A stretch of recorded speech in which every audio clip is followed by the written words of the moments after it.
Ini adalah Pak Hamdani, salah satu pelaku usaha perikanan di bidang budidaya yang terletak di Desa Sungai Pauh Pusaka, Kecamatan Langsa Barat, Kota Langsa.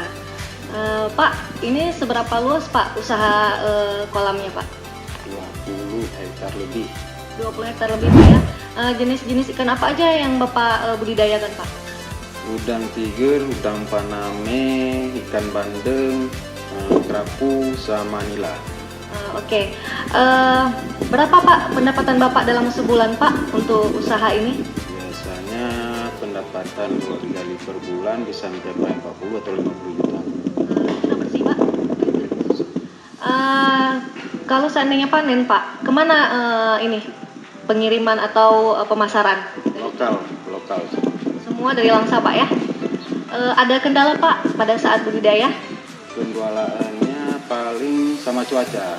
Cuaca? Air. Ada sejenis penyakit? Belum ada. Oke. Pelaku usaha perikanan ini telah terdaftar di Kartu Kesuka.